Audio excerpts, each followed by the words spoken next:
네, 성도님들 안녕하세요. 안녕하세요. 제가 그저께 너무 기침을 해가지고 좀 죄송했는데, 그래서 여러 성도님들이 온갖 비방을 저한테 전해주셨습니다.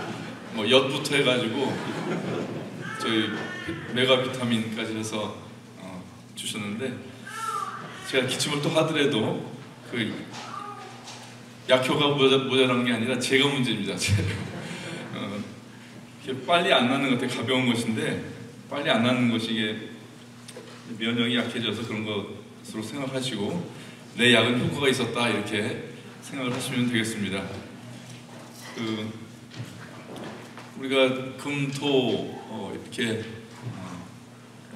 하면서 특별히 이번 또 이제 캠프북에 있는 그 찬양들 보니까 수련의 주제하고 잘 어울리는 그런 곡들로 선곡을 잘 했습니다. 수련의 주제가 무엇인지를 상기시키고 또 강화해주는 그런 곡들이어서 준비한 우리 청년들에게도 감사드립니다. 수련의 장소가 참 좋죠. 네, 작년에도 좋았는데 올해는 더 좋습니다. 어제 이제 세대별로 교제를 할 때 보니까 실내 야외 할 것 없이 이 장소를 아주 100% 누리는 것이 곳곳에서 이렇게 보였고요. 그 외에도 또 성도님들이 335로 모여서 또는 이제 아이들 둔 가정은 아이들과 함께 이렇게 청량한 가을을 다 누리는 것이 너무 좋았습니다. 저희는 이제 실버조를 65세 이하하고 65세 이상으로 그렇게 나누어서 모였습니다.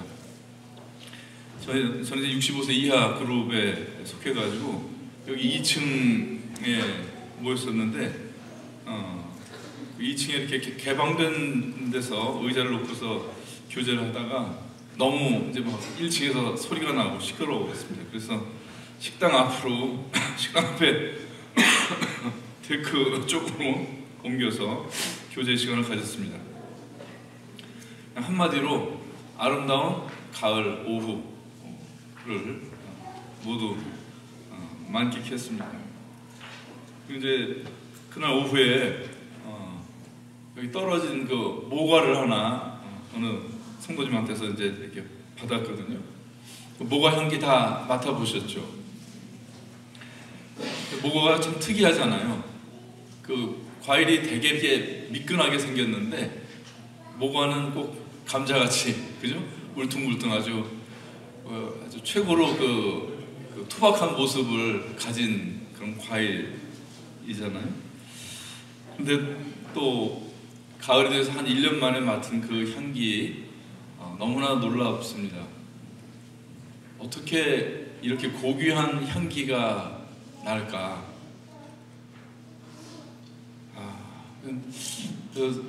이거는 하늘에, 전에도 그렇게 모과 향기를 맡을 때 그런 생각을 했었는데, 이 모과에 들어있는 향기는 하늘에 있는 향기 중에 하나일 것이다, 그런 확신이 들더라고요. 그건 정말 땅에서 또는 사람이 노력해서 낼 수 있는 그런 향기가 아니라는 그런 생각을 했습니다.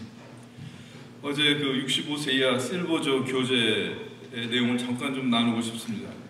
그 주제가 이런 것이었습니다. 노년의 사귐의 아름다움. 근데 이 단어 자체가 이미 그냥 하나의 문장 같고 또 하나의 노래 같더라고요.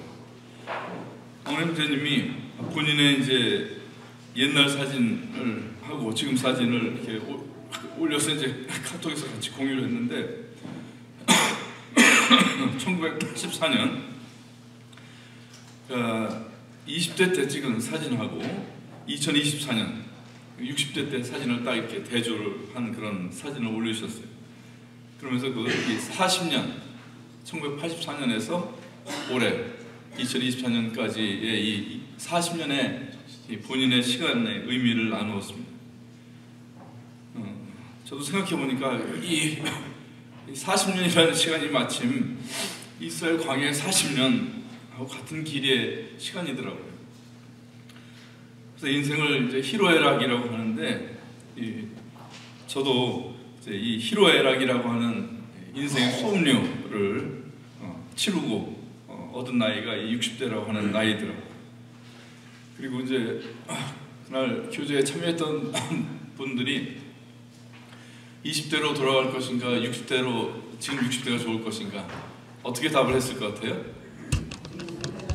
네, 지금이 더 좋다고 하는 것입니다.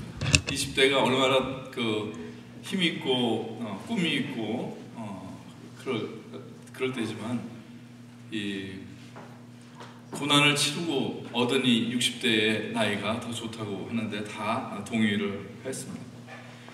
그 다음에 이제 노년의 사귐의 아름다움에서 이 사귐이라고 하는 것에 대해서 제가 생각한 것은 저를 이제 돌이켜보면은 오로지 성취에 관심이 있었던 것 같아요. 그런데 이제 알게 되는 것은 정말 삶에서 중요한 것은 성취가 아니라 사귐이라고 하는 것. 그리고 이제 아름다움이라는 단어에 대해서는 또 그런 생각이 들더라고요. 우리가 이제 작년부터 해서 사실은 교회에 여러 가지 어려움이 있었습니다. 근데 장로로서 이 문제들을 이렇게 대처를 할 때 제 마음에 가지고 있었던 어떤 큰 원칙은 이것이었습니다. 은혜와 공의 이 둘 다 이루는 일이 되어야 된다.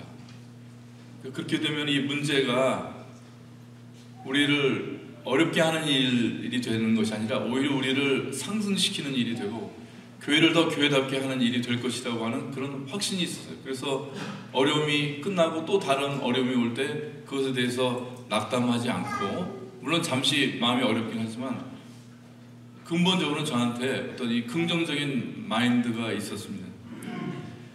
사람을 잃지 않으면서, 그러나 진흙구덩이 같이 발견된 이런 문제 속에서 그 지체들을 끌어올리고자 했습니다. 그래서 내가 장로로서 섬긴 것에 대해서 주님이 어떤 평가를 하실 것인가, 사람을 살렸는가, 교회를 잘 지켰는가, 이 문제들 앞에 대할 때 이런 것이 제 마음에 어떤 최종적인 어떤 결정을 하거나 말을 하는 데 있어서 기준이 되었던 어떤 제가 견지했던 그런 가치들입니다. 그런데 어제 이 실버주 교제를 하면서 또 하나의 질문을 받았습니다. 그래서 그것이 아름다운 것이었는가? 잘했는가? 이 질문 말고 또 하나의 질문을 받은 것입니다. 이것은 얼마나 잘 섬겼는가라는 것보다 더 높은 차원의 그 가치를 저한테 다시 한번 일깨워 주었습니다. 제가 하나님 앞에서 부끄러움 없이 했지만 그것이 아름다운 것인가에 대해서 돌아봐야 되겠다, 그런 생각을 하게 됐습니다. 태초부터 있는 생명의 말씀에 관하여는 우리가 들은 바요, 눈으로 본 바요, 주목하고 우리 손으로 만진 바요, 이 생명이 나타나신 바 된지라. 이 영원한 생명을 우리가 보았고 증거하여 너에게 전하노니 이는 아버지와 함께 계시다가 우리에게 나타내신 바 된 자니라. 우리가 보고 들은 바를 너희에게도 전함은 너희로 우리와 사귐이 있게 하려 함이니 우리의 사귐은 아버지와 그 아들 예수 그리스도와 함께함이라.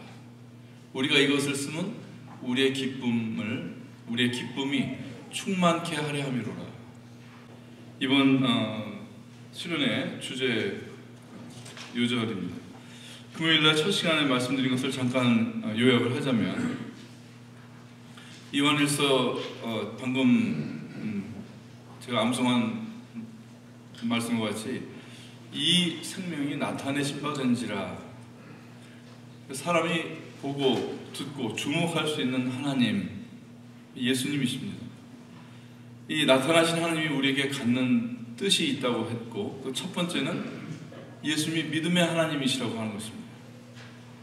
하나님의 증거, 믿음을 위해서는 하나님의 증거가 필요하고, 또 믿음으로 우리가 얻고자 하는 그 영화로운 사람에 대한 증거, 바로 예수님이 그 증거이시기 때문에 믿음을 주시는 하나님이 되신다고 하는 것입니다. 그 다음에 이 나타나신 하나님이 우리에게 갖는 두 번째 뜻이 사귐의 하나님이라고 하는 것입니다. 너희를 불러 그의 아들 예수 그리스도 우리 주로 더불어 교제케 하시는 하나님은 미쁘시도다. 그래서 우리를 부르신 이 구원의 뜻이 무엇인지를 여기서 말씀하시잖아요. 구원의 목적은 하나님과 사람의 사귐이다. 예수님의 초림은 혈과 육을 입고 사람과 함께 하신 것이고, 예수님의 부활은 죽은 자들 가운데서 영화로운 몸을 입은 첫 사례가 되시고, 그래서 다시 사람들과 함께 하실 수 있게 된 것입니다. 그래서 도마의 그 신앙 고백이 이 부활의 주님이 갖는 뜻을 잘 보여줍니다. 제자들이 있는 자리에 예수께서 오셨었는데 그때 마침 도마가 자리에 없었습니다. 제자들이 도마에게 우리가 예수님을 보았다. 그러니까 도마가 이렇게 말하잖아요. 내가 그 손에 못자국을 보며 내 손가락을 그 못자국에 넣으며 내 손을 그 옆구리에 넣어보지 않고는 믿지 아니하겠노라. 이 도마가 사실 냉철한 요구를 제시하는 거거든요.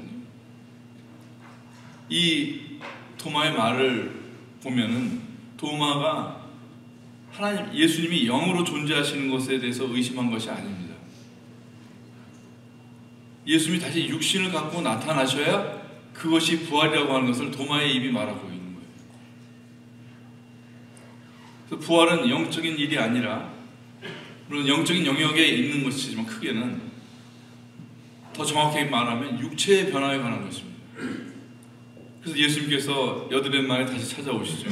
그리고 도마의 요구대로 자신의 육신을 확인시켜 주십니다. 그리고서 나오는 이 도마가 예수님께 한 이 짧은 말이 너무나 놀라운 것이에요.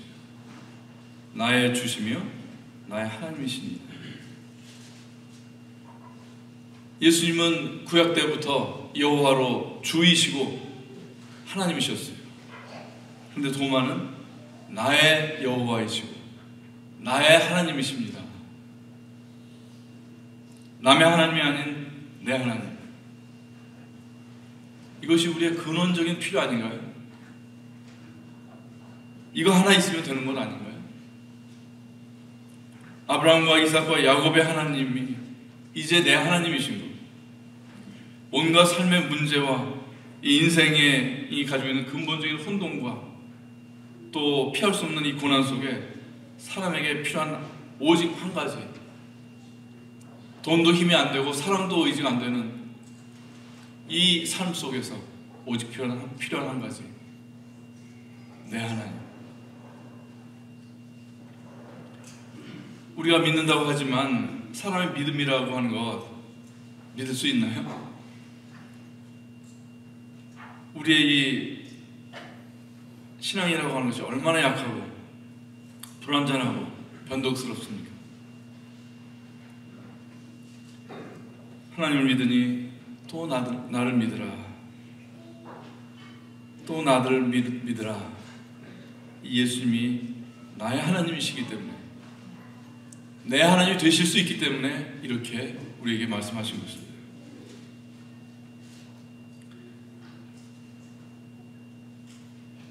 보라, 처녀가 잉태하여 아들을 낳을 것이요 그 이름을 임마누엘이라 하리라 하셨으니, 이를 번역한즉 하나님이 우리와 함께 계시다.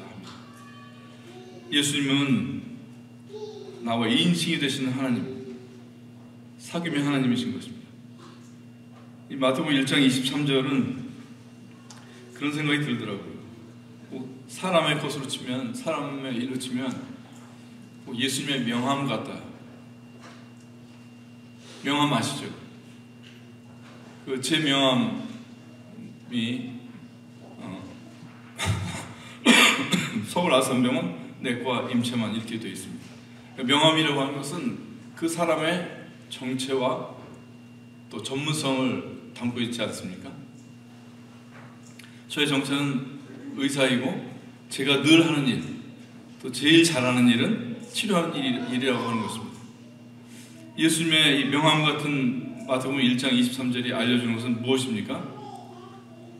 임마누엘에서 엘은 하나님이시라고 하는 것이죠. 그래서 예수님은 그 정체가 하나님이시다. 그리고 임마누는 함께한다. 그래서 예수님이 늘 하시는 일, 제일 잘하시는 일, 제일 좋아하시는 일이 무엇이냐? 사람과 함께 하시는 것입니다. 그래서 이 예수님의 이 임마누엘이라는 이름은 복음서에만 필요한 이름이 아니라 영원히 유효한 것입니다. 우리가 영이신 하나님과 살 수 없어요. 임마누엘 하나님과 사는 것이 영생인 것입니다.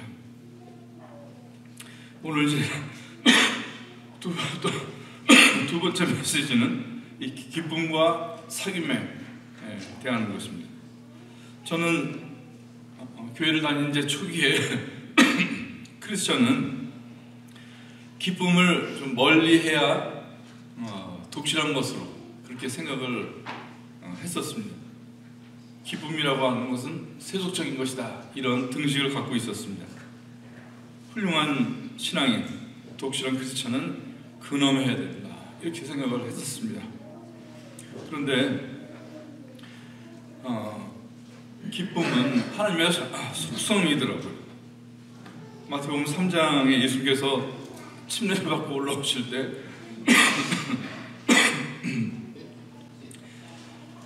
하늘에서 소리가 나서 말씀하시되 이는 내 사랑하는 아들이요 기뻐하는 자라, 이렇게 말씀하셨습니다. 하나님 아버지에게 기뻐하신 바가 있습니다. 아들 하나님도 기뻐하시는 바가 있습니다. 믿음의 주여 또 온전케 하시는 인 예수를 바라보자. 저는 그 앞에 있는 즐거움을 위하여 십자가를 참으셨다고 하셨습니다. 그러니까 예수님이 즐거운 기대 가운데 십자가를 참으셨던 것입니다. 그리스도께서는 우리에게 기쁨을 주기를 원하십니다. 요한복음 15장에서 내가 이것을 너에게 쓰면 너에게 이름은 내 기쁨이 너희 안에 있어 너희 기쁨을 충만하게 하려 함이라.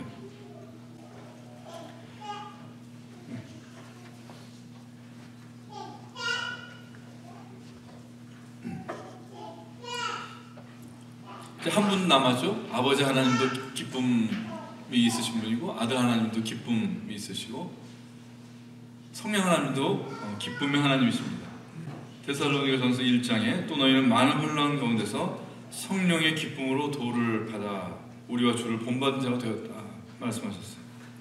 그리고 갈라디아서 5장 성령의 열매 잘 아시잖아요. 오직 성령의 열매는 사랑과 희락과 화평과 오래 참음과 자비와 양선과 충성과 온유와 절제라고 하셨습니다. 여기 보면은 성령의 열매는 사랑, 그 다음에 희락. 성령이 역사하는 곳은 그래서 사랑으로부터 시작된 희락이 있는 것입니다. 그리고 성경을 전체를 조망해 볼 때 하나님의 이 경륜의 처음에도 기쁨이 있고 그 경륜의 끝에도 기쁨이 있습니다. 에베소 1장에 그 기쁘신 뜻대로 우리를 예정하사 예수 그리스도로 말미암아 자기의 아들들이 되게 하셨다고 하셨습니다.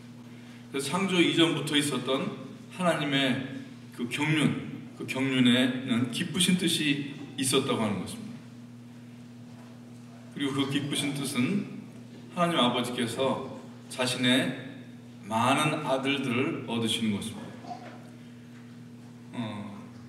이 아들들을 얻는 것이 얼마나 기쁜 일인지, 그것은 사실은 막상 아들을 얻었을 때보다는 그 아들의 아들을 얻었을 때 그걸 깨닫게 되더라고요. 그래서 꼭 할아버지 할머니들이 꼭 되시기를 바랍니다. 손주들을 볼 때 이 말씀이 정말 이해가 돼요. 왜 하나님께서 어떻게 보면 굉장히 복잡하고 또 정말로 이 사람의 이 심각한 상태에 아들의 생명을 치러야 되는 이 어려운 이 과정을 취하셨을까? 많은 아들들을 얻는 일이 얼마나 기쁜 일이었기에 이렇게 하셨는지 이해가 되는 것입니다. 그리고 참 감사한 것은 하나님의 이런 높고 신비하고 거룩한 뜻이 어떤 기쁨인 것인지 알게 하기 위해서 주신 것이 가정이더라고요. 그래서 어제 식사 중에도 이제 잠깐 어느 형제님들하고 이제 교제를 했지만, 우리가 사실은 성경이 없어도 성경에 있는 핵심적인 그 진리를 가정을 통해서 다 사람이 깨달을 수가 있더라고요. 그래서 우리가 이 자연과 이 가정을 통해서 이 진리 앞에 핑계할 것이 없게 해놓으신 것입니다. 그리고 이 하나님의 이 경륜의 배후에 기쁨이 있었는데, 하나님의 경륜이 이루어지는 그 정점, 십자가에도 바로 이 하나님의 기쁨이 있습니다. 이사야서 53장에 여호와께서 그에게 상함을 받게 하시기를 원하사 질고를 당하게 하셨은지 그 영혼을 속건제물로 드리게 이르면 그가 그 씨를 보게 되면 그날은 길 것이요 또 그의 손으로 여호와께서 기뻐하시는 뜻을 성취하리로다. 이 십자가가 무엇이냐? 하나님의 기뻐하시는 뜻의 성취인 것입니다. 그래서 십자가는 그 참혹한 이 죄와 심판의 어두움이 있지만, 다른 한편은 하나님의 기뻐하신 뜻이 성취되는 그 놀라운 빛과 어둠이 같이 있는 그런 일이었던 것입니다. 그래서 그리스도인의 이 경건은 기쁨을 배척하지 않습니다. 하나님의 나라는 먹는 것과 마시는 것이 아니요 오직 성령 안에서 의와 평강과 무엇이라고 되어 있어요? 의와 평강과 희락이라.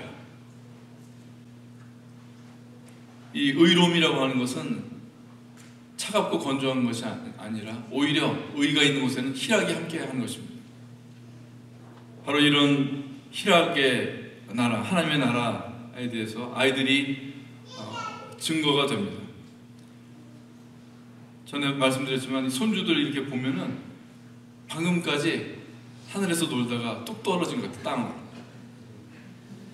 이번 그 태국 수양회 기간 중에 이제 3일을 했는데, 둘째 날 오후가 이제 자유 시간이었어요. 그래서 마지막 날 그 메시지를 이제 준비하느라고 이제 예배당 한쪽에서 준비하고 있었는데, 까르르 뭐 하면서 웃고 뭐 그런 소리가 계속 들리더라고요. 저는 이제 뭐 노트북에만 집중하고 있었는데, 그 애들 그 까르르 대면서 웃는 소리가 뭐 1시간이 갔는지 2시간이 갔는지 그 오후 자유 시간이 꽤 길었거든요.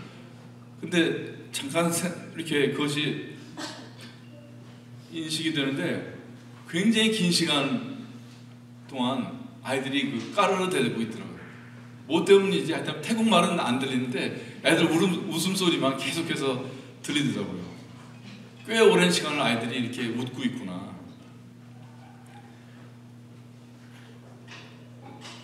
그래서 예수님께서 너희가 돌이켜 어린아이들과 같이 되지 않으면 천국에 들어가지 못하리라 하셨잖아요. 그래서 이 천국의 얼굴은 어린아이의 얼굴이다, 그런 생각이 들었습니다. 그리고 이번에 이제 말씀을 준비하면서 이 기쁨에 대해서 한번 성경을 검색을 해봤습니다. 그래서 기쁨을 넣고 또 기쁜도 넣고 기쁘니, 기쁘도다, 그 다음에 또 희락도 또 넣어봤고, 낙도 이제 기쁨이라는 뜻으로 쓰이잖아요. 낙도 넣고, 즐거움, 또 즐거운, 또 이런 그 파생된 그런 것들을 이렇게 넣어서 조사를 해봤더니 몇 번 나왔을 거예요. 이 기쁨에 관련된 단어가 성경에 약 1000번 나오더라고요. 1000번. 그래서 기쁨을 천박한 것이라든지 세속적으로 여기는 것은 성경하고 맞지 않습니다. 문제는 무엇이 기쁨인가에 달려있는 것입니다. 기쁨은 가진 것으로부터 나오지 않습니다. 우리가 모든 것을 가졌던 이 솔로몬을 우리가 전도서에서 만나죠. 전도서에서 보면은 한번 찾아보겠습니다. 전도서 2장을 조금 몇 절 읽어보겠습니다. 2장 1절 나는 내 마음에 이르기를 자 내가 시험적으로 너를 즐겁게 하리니 너는 낙을 누리라 하였으나 본즉 이것도 헛되도다. 사람이 누구나 기쁨을 추구하죠. 이건 뭐 안 시켜도 사람이 본능적으로 추구하는 것입니다. 그래서 이제 나를 즐겁게 하고 나를 누리고자 했는데 2절 보시면 내가 웃음을 논하여 이르기를 미친 것이다. 희락을 논하여 이르기를 저가 무엇을 하는가 하였다.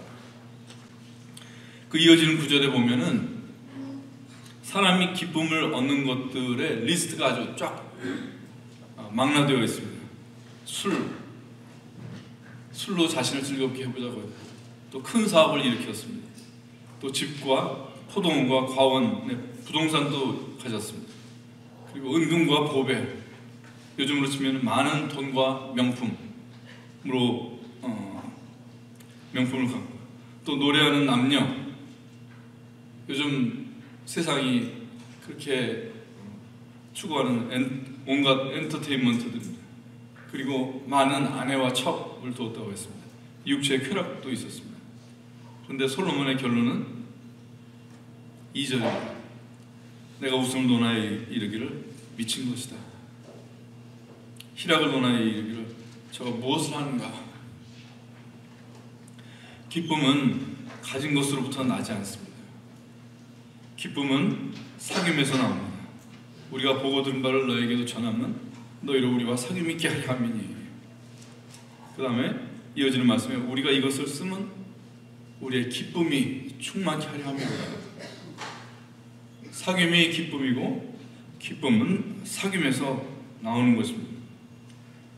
한번 코로나 때를 기억을 해보십시오. 코로나 블루라는 말이 있었죠. 블루가 우울하다는 그런 영어인데, 코로나 블루, 사회 전체가 활력이 떨어지고 사회 전체가 우울해졌었습니다. 여전히 직장에서 돈도 벌고 배달 음식으로 맛있는 음식도 먹을 수 있었지만 사귐이 막혔던 것입니다. 다행히 지금 격리가 풀렸는데, 만약 예전 같은 그런 방역 문제 때문에 예전 같은 격리로 돌아가야 된다면 어떨까요? 사는 것이 재미가 있을까요? 그 누가복음 19장에 부자와 나사로를 통해서 이 천국과 지옥을 우리가 살짝 들여다볼 수가 있습니다. 나사로는 천사들에게 받들려서 아브라함의 품에 들어갔다고 했고, 그 다음에 이 부자는 음부에서 고통 중에 눈을 들어서 이 아브라함과 그의 품에 있는 나사로를 보았다고 합니다. 아브라함만 본 것이 아니라 아브라함과 그의 품에 있는 나사로를 보았다고 하는 것입니다. 자기와 무엇이 대조가 되는지를, 지옥에 있는 사람이 어떻게 대조가 되는지를 이 말씀이 알려주고 있습니다. 나사로는 아브라함의 품이 있고 부자는 혼자 있는 것입니다. 천국은 아브라함의 품이 있는 곳이고 지옥은 아브라함의 품이 없는 곳이에요. 그래서 지옥이 무엇이냐? 사귐이 없는 영생, 사귐이 없는 영생. 우리 다 이 영생을 희구하잖아요.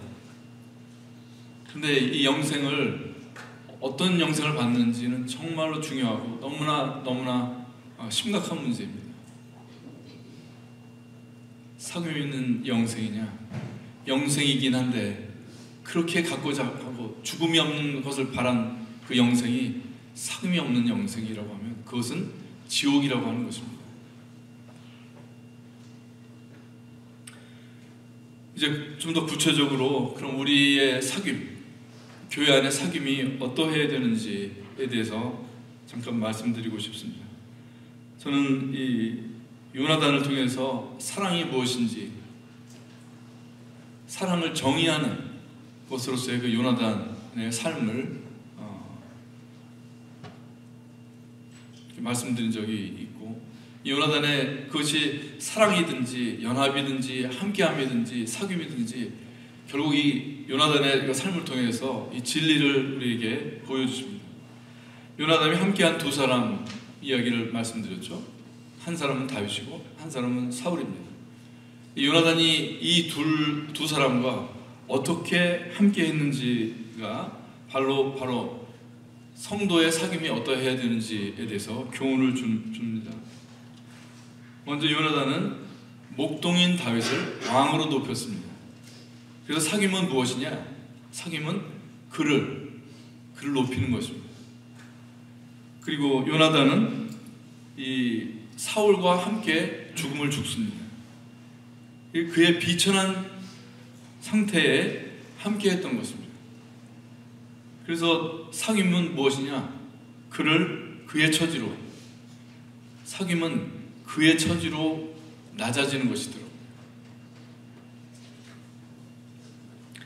그래서 사귐에는 마치 십자가의 그 빛과 흑암의 두 모습이 있듯이 사귐이라고 하는 것이 두 가지 방향이 있는 것입니다. 하나는 낮아지는 것으로서의 사귐이 있고, 또한 사귐은 그를 높이는 그 방향으로서의 사귐이 또 있더라고요. 그래서 예수님의 죽음과 부활이 그와 같습니다. 너희 안에 이 마음을 품으라. 그리스도 예수의 마음이니 그는 근본 하나님의 본체시나 하나님과 동등됨을 취할 것으로 여기지 아니하시고 오히려 자기를 비워 종의 형체를 가져 사람들과 같이 되었고 사람의 모양으로 나타나셨으며 자기를 낮추시고 죽기까지 복종하셨으니 곧 십자가에 죽으십니다. 하나님의 아들이 자신을 사람으로 낮추셨어요. 그리고 사람 중에서도 종으로 더 낮추셨어요. 그래서 온갖 죄인들과 친구가 되셨고 죄인들과 밥도 함께 드셨어요. 진리의 사귐은 무엇이냐? 그와 그의 처지와 같은 것이 되는 것입니다. 이것은 진정한 위로입니다. 예수님이 인자로서 겪으신 일들은 신약에 다 구체적으로 나와 있죠. 그런데 그 일을 겪을 때에 예수님의 내면이 어떠했는지는 오히려 구약에 더 나와 있습니다. 모세율법과 선지자의 글과 시편에 주님을 가리켜 기록된 모든 것들 속에 발견이 되는 것입니다. 사람이 겪을 수 있는 수모, 억울함, 그 다음에 죄책이 주는 이 비천한 자리, 하나님의 심판의 잔을 받아야 되는 마음의 압박, 두려움, 그리고 하나님에게서도 버림받은, 아버지에게서도 버림받은 아들이 된 그 절대 고독. 우리는 살다 보면 이와 같은 자리에 들어갈 때가 있습니다. 이걸 이제 고난이라고 하고 또는 시련이라고 합니다. 저도 제가 이렇게 던져졌던 그런 비천한 자리를 기억을 합니다. 그런데 거기서 바로 이 나의 이 비천한 자리가 빈 자리가 아니라 먼저 와 계신 예수님을 발견을 했습니다.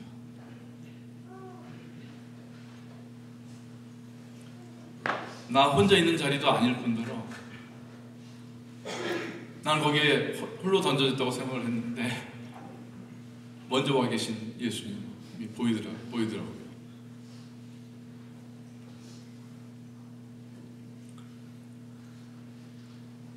그 어려웠던 시간에 책도 읽어보고 간증집도 들어보고 또 좋은 설교, 위로의 설교도 듣고 했지만 이 예수님,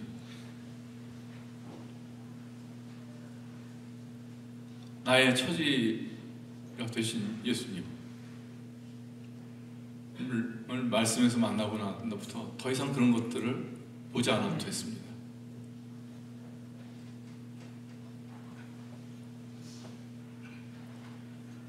나와 같은 처지가 아닌 사람의 위로는 위로가 아니라 동정입니다. 예수님은 사람을 동정하신 것이 아닙니다. 예수님 갑으로서 을들을 도와주신 것이 아닙니다. 같이 을이 되신 것입니다.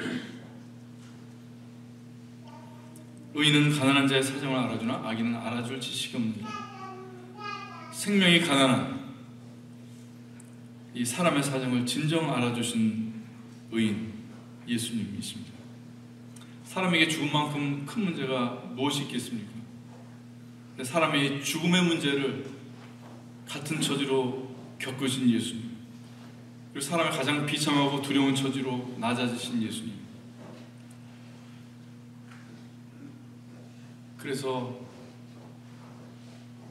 진정한 우리가 고난에 들어가면요, 책도 필요 없고 아내도 도움이 안 되고 자식도 도움이 안 되는 그런 진정한 고난 속에 오직 한 위로가 되신 이분을 우리 각자가 나의 하나님으로 가져야 되는 것입니다. 이 낮아지는 방향으로서의 사귐에 또 하나 주님께서 보이신 중요한 것이 있습니다. 하루는 어떤 관원이 와서 이렇게 묻잖아요. 선한 선생님이여, 내가 무엇을 하여야 영생을 얻으리까? 예수님께서 이렇게 말씀하십니다. 하나님 한 분 외에는 선한 이가 없느니라. 나를 선하다고 하지 말라. 하나님 한 분 외에는 선한 이가 없느니라. 이 선악의 고난을 하나님 아버지께로 돌리셨어요. 아이들이 누구와도 친구가 되는 것은 아이들이 선악과가 없기 때문에 그런 것 아닙니까? 그리고 모든 사람들이 아이들을 좋아해요. 왜냐하면 아이들은 나를 평가하지 않습니다. 내가 얼마나 잘하고 있는지, 내가 얼마나 독실한지 채점하지 않는 것입니다. 그래서 낮아지는 사귐은 무엇이냐? 선악과를 갖지 않는 것입니다. 그 다음에 이제 이 두 번째 방향, 사귐의 두 번째 방향. 요나단은 목동인 다윗을 왕으로 높였습니다. 그래서 진리의 사랑은, 사귐은 그 사람을 업그레이드 시키는 것입니다. 예수님께서 그와 같이 하셨습니다. 예수님의 부활이 무엇입니까? 그가 우리 각 사람에게 그리스도의 선물의 분량대로 은혜를 주셨나니, 그가 위로 올라가실 때 사로잡힌 자를 사로잡고 사람들에게 선물을 주셨다고 하셨습니다. 예수님 부활하실 때 혼자 오르신 것이 아닙니다. 사단에게 사로잡혔던 우리를 구하시고 함께 하늘에 오르셨습니다. 그래서 에베소서 2장 4절에는 허물로 죽은 우리를 그리스도 예수와 함께 살리셨고 또 함께 일으키사 그리스도 예수 안에서 함께 하늘에 앉힌 자들 되게 하신 것입니다. 그래서 그리스도께서 우리와 사귄 이 사귐은 사람을 자신같이 올리신 것입니다. 우리가 누구를 칭찬하고 격려하는 것은 중요한 미덕입니다. 그러나 그를 높은 존재가 되게 하는 것이 진정한 칭찬입니다. 여전히 칭찬을 하고 격려하지만 여전히 내 밑으로 마음속에 그렇게 두는 것은 그 진정한 칭찬이 아니더라고요. 시편 113편 한번 찾아보겠습니다. 시편 113편 5절부터 8절까지 한번 소리내서 읽어보겠습니다. 113편 5, 6, 7, 8절 5절부터 시작. 여호와 우리 하나님과 소수자 누구요? 높은 위에 앉으셨으나 스스로 낮추사 천지를 살피시고 가난한 자를 진토에서 일으키시며 궁핍한 자를 거름무더기에서 드셔서 곧 그 백성의 방백들과 함께 세우시며, 거기까지. 스스로 낮추사 천지를 살피셨습니다. 높은 하늘에서 그 능력과 관용을 가지고 이 땅의 문제를 살피신 것이 아니고 낮추셨던 것입니다. 가난한 존재들을 진토에서 일으키시고 또 방백들같이 진토에서 일으키신 것에 그치지 않고 방백들같이 자신과 함께 통치자들이 되게 하신 것이 십자가의 구원입니다. 이것이 이것이 하나님의 구원입니다. 내 이웃을 내 자신같이 사랑하라 하신 말씀을 먼저 실천하셨어요. 참 이 말씀이 놀라운 것은 이 말씀을 하신 분이 하나님의 아들이라고 하는 사실에 있습니다. 십자가의 죽음은 예수님이 사람을 자신과 같이 여기셔서 자신과 같이 그렇게 높게 존중하셔서 생긴 일입니다. 그래서 율법 아래 있는 자들을 이 십자가로 속량하시고 우리로 믿는 자들로 아들의 명분을 얻게 하신 것입니다. 어찌 그럴 수 있을까? 우리는 사랑한다고 하지만 내 남는 것 가지고 떼어주고 내 남는 시간 주고 내 남는 돈 여유 있는 거 가지고 사랑하는 것이 사람의 사랑입니다.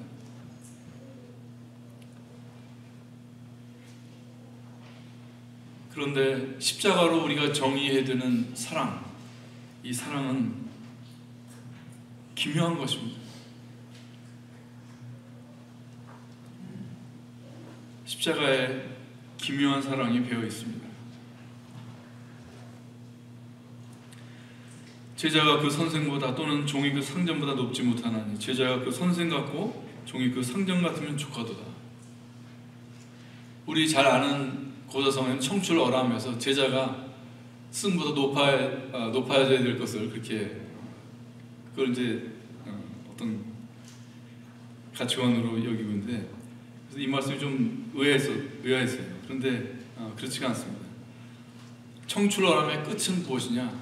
우리가 상전이신 예수님 같이 되는 것이더라고요. 초등학생한테 수학 배우면 어디까지 할 수 있을까요? 덧셈 뺄셈, 사칙연산까지 배울 수 있어요. 근데 아인슈타인한테 배울 수 있다고 하면 어디까지 배울 수 있을까요? 상대성 이론까지 배울 수 있는 거예요. 하나님 아들에게서 배우면 그 상전까지 될 수가 있는 것입니다. 그래서 이 말씀이 죽음으로 사람의 처지와 같이 되셨고 부활이 무엇이냐? 부활로 믿는 자들을 하늘의 존재들이 되게 하신 것입니다. 그래서 진리의 사귐 그 시작은 낮아짐이고 그 사귐의 완성은 그를 높이는 것입니다. 그래서 예수님은 완전한 사귐의 하나님이시더라고요. 그래서 우리 교회 안에 우리의 사귐도 기쁨이 되려면 두 방향이 다 있어야 됩니다. 우선 그의 처지로 우리 낮아집시다. 나는 동정하는 사람인가?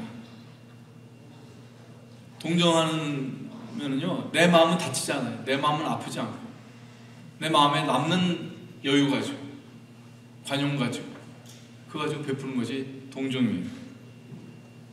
근데 위로의 사람이 된다고 하는 것은 힘든 것입니다. 아프고, 나도 그렇게 천해지는 것이고, 나는 동정하는 사람인가, 위로의 사람인가? 내가 그의 처지가 될 때 더 이상 비판하지 않습니다.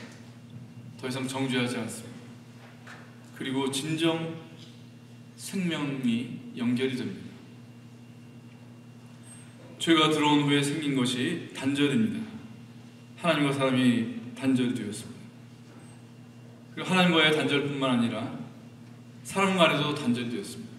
아담이 하와를 향해서 어떻게 얘기해요? 하나님이 주셔서 나와 함께한 그 여자, 그가 내게 실과를 주어서 내가 먹었습니다. 내 뼈 중에 뼈요, 살 중에 살이라고 했던 그 일치의 관계가 깨져버린 것입니다.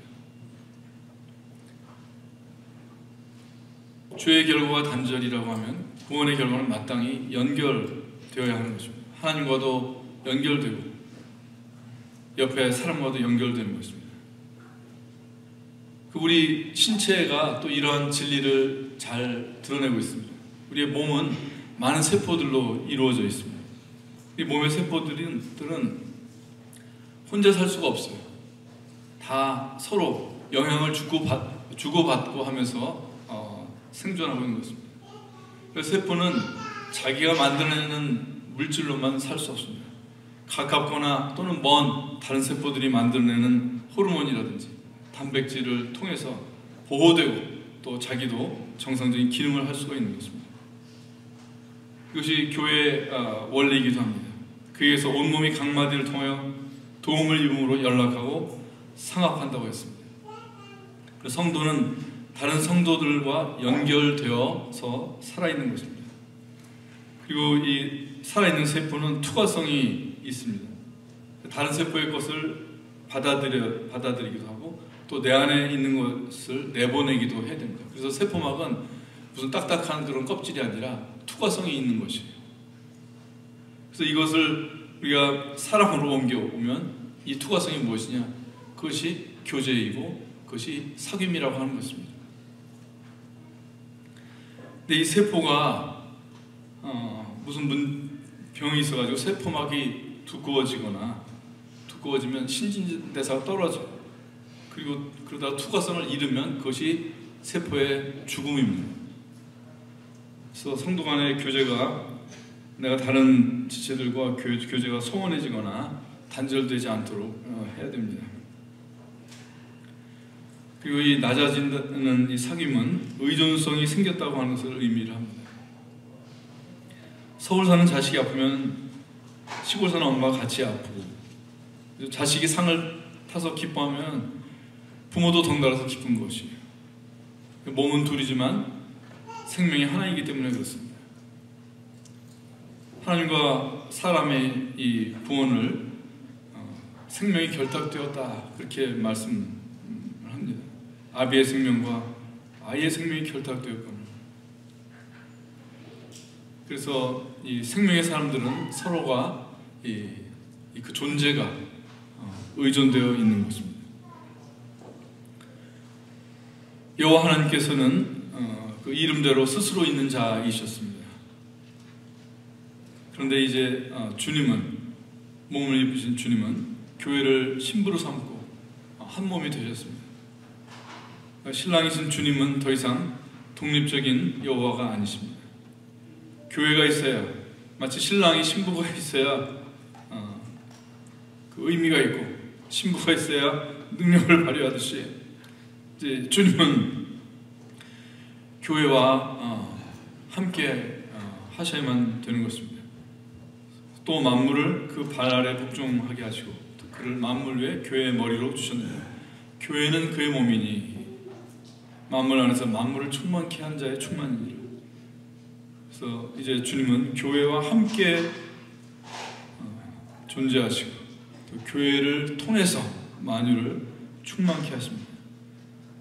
우리가 작은 하나의 지역 교회이지만 이 만유를 충만케 하시는 그 이 일에 주님과 동역하고 주님이 그 자신의 뜻을 그 몸을 통해서, 마치 머리가 몸을 통해서 일을 하듯이 우리 교회가 이런 주님의 몸이라고 하는 사실이 참 놀랍고 참 영광스럽고 또 우리한테 주어진 이 특권인 것입니다.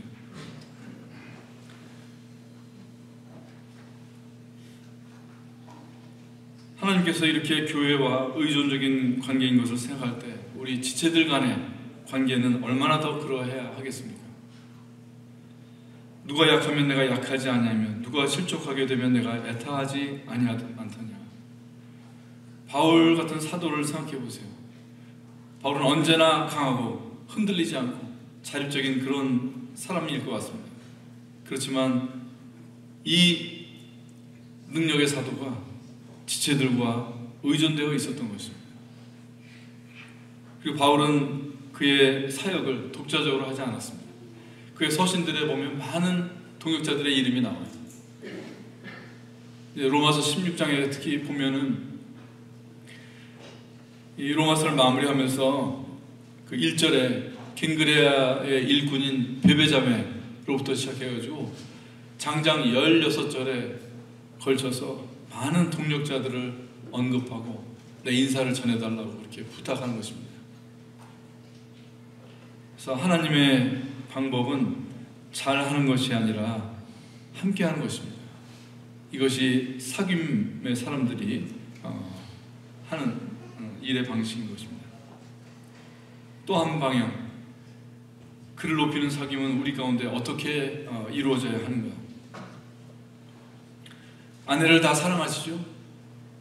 또 자식을 다 사랑합니다. 질문을 한번 바꿔볼 수가 있어요. 나는 그동안의 이 결혼 생활을 통해서 아내를 업그레이드 시켰는가? 나는 자녀를 양육한다고 했는데 나는 자녀를 업그레이드 시켰는가? 나는 교회 지체를 사랑하는가? 질문 한번 바꿔보자고. 나는 그 지체를 업그레이드 시키는가? 업그레이드의 반대말이 뭘까요? 네, 다운그레이드.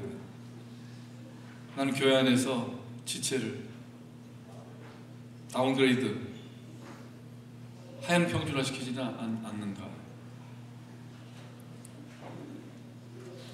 오늘 이렇게 드리는 질문은 저한테 또 하는 질문이기도 합니다. 그리고 이제 마지막 요점입니다. 우리의 이 사귐이 진리의 사귐이 되는 것, 그 완성을 향해서 갈 때 우리한테 필요한 것은 내가 높은 존재에 이어야 한다고 하는 사실입니다. 사귐이 낮아지는 것, 그 방향, 그 다음에 그를 높이는 방향이 있다고 할 때 그를 높이는 방향의 사귐이 내게서 가능하려면 내가 높은 존재이어야 하는 것입니다. 배드민턴이나 그 탁구 쳐본 경험이 있죠. 못 치는 사람하고 치면 어떻게 돼요? 근데 하는 것도 못해요. 근데 잘 치는 사람하고 치면 어떻게 돼요? 더 잘 치게 되는 것입니다. 내가 사랑한다고 하는 사람들, 내가 교제한다고 하는 사람들이 높은 존재가 되어가지 못한다면 그를 높일 만한 사귐에 무엇이 내 안에 없다고 하는 것입니다.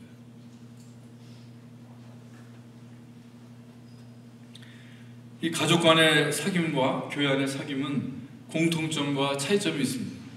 공통점은 이 두 가지 다 하나님에게서 난 것이라고 하는 것입니다. 차이점이 있어요. 가족의 사귐은 본능이 보장하는 것입니다.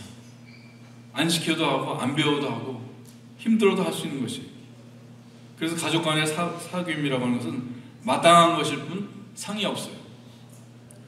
그러나 육정이 없는 이 지체들 간의 사귐은 저절로 안 되는 것입니다.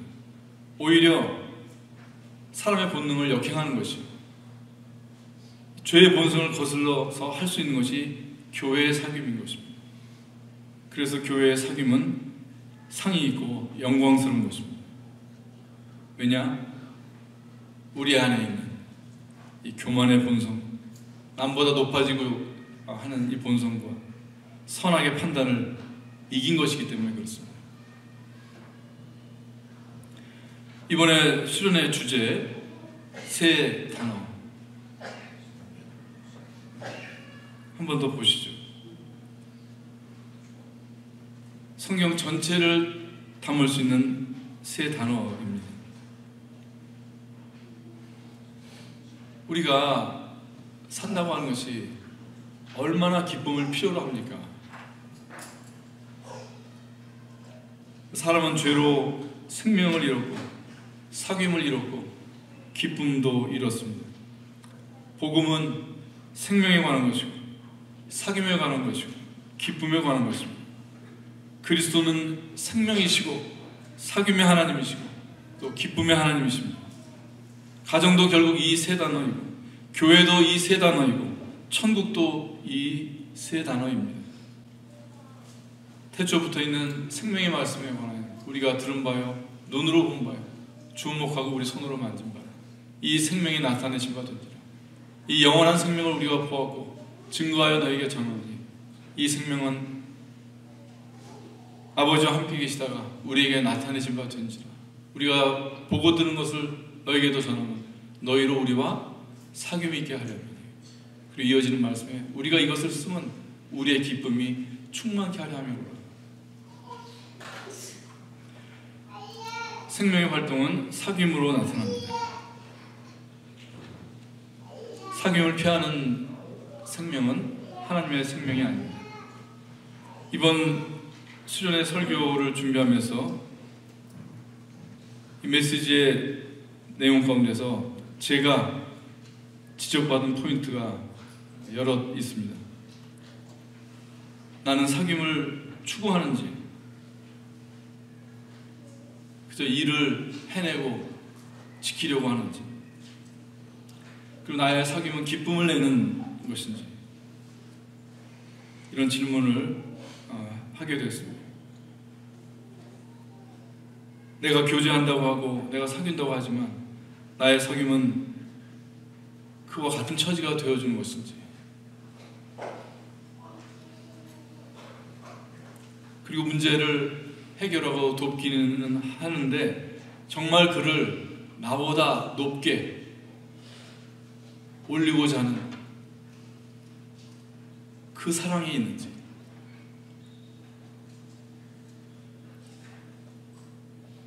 바울이 데살로니가 전서에서 이렇게 말을 하죠. 우리의 소망이나 기쁨이나 자랑의 멸관이 무엇이냐? 그의 강림하실 때 우리 주 예수 앞에 너희가 아니냐? 너희는 우리의 영광이요 기쁨이다. 너희는 나의 영광이다. 나의 영광은 내가 아니라 너희다. 지체를 향해서 이 마음을 가진 것이 진리의 사귐입니다. 우리 광교남부교회의 사귐이 이와 같이 되길 바랍니다. 예수님의 죽음과 부활같이 그와 같이 낮아지고 그의 처지가 되어주고 그리고 그를 높이는 그런 일이 우리 가운데 있기를 바랍니다.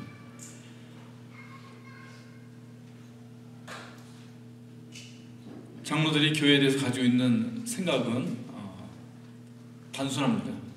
우리는 가족이다. 하나님의 가족이다. 우리는 영원히 있을 그 가정을 땅에서 지금 미리 받았다. 이것 이하가 되면 안 되고 또 이것 이상 될 수도 없는 것입니다. 우리가 교회로서 이루어야 될 많은 것들이 있고 많은 것들이 있습니다. 그런데 어떤 어려움과 갈등과 또는 혼란과 또는 외부의 도전으로부터 끝에까지 우리가 잊지 않고 지켜내야 될 가치는 우리는 하나님의 가족이라고 합니다. 우리는 하나의 큰 가정이라고 합니다. 이 땅에 우리에게 주신 이 가정은 이 교회의 모형으로 주신 것일 뿐입니다. 오히려 영원한 것은 하늘에서는 이제 10도 가지 않고 장가도 가지 않는다고 했습니다. 우리한테 있는 진정한 가정은 우리가 이 교회로 모이는 이것입니다.